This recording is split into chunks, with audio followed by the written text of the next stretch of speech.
हीरालाल सैनी साहब, आपने थाना चंदवाजी में एक गिरोह का भंडाफोड़ किया जो साइबर क्राइम को अंजाम दे रहा था, तो उसके मद्देनजर बताइए सर, क्या कार्रवाई थी? कि सर जो युवा अभी इस समय जो युवा है वो साइबर क्राइम में काफ़ी ठगा जा रहा है और कुछ युवा जो है उस साइबर क्राइम में लिप्त हो रहे हैं।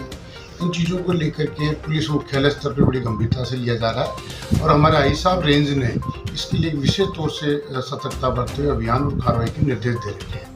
इन्हीं की पालना में हमारी जो साइबर टीम है वो लगातार इस प्रकार के नंबर जो बार बार कहीं न कहीं यूज हो रहे हैं साइबर क्राइम में, उनको भारत सरकार का एक प्रतिबिंब पोर्टल है, उसमें कुछ इंडिकेट आता रहता है कि भाई कोई किस एरिया में सक्रिय है जी।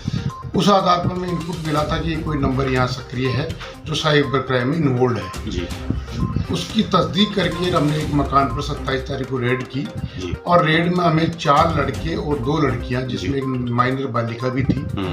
कमरा पूरा मकान जो कोई सुरेश गुर्जर नामक व्यक्ति का किराए पे लिया हुआ था और उसमें 2-3 कमरों में बैठे बैठे लगातार मोबाइलों के जरिए साइबर फ्रॉड करते पाए गए।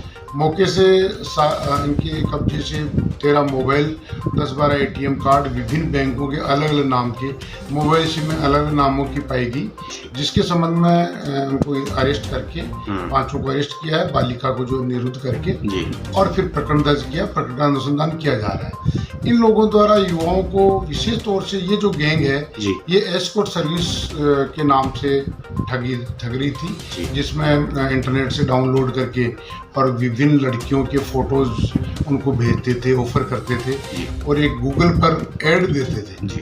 उस ऐड के तहत जो लोग इस प्रकार के इंटरेस्ट रखते हैं वो लोग इनसे संपर्क करते हैं और उनसे फिर एडवांस में राशि अपने खातों में ट्रांसफर करवा लेते और ATM के जरिए उनको हाथ के हाथ केस कर लिया करते थे। तो इस प्रकार का भी काफ़ी लोगों का बहुत से लोगों को ठगना अभी जानकारी में आया है। 6 कंप्लेंट तो ऑन रिपोर्ट दर्ज हैं जो अलग अलग स्टेटों से दर्ज है रिपोर्ट पर। जी सर।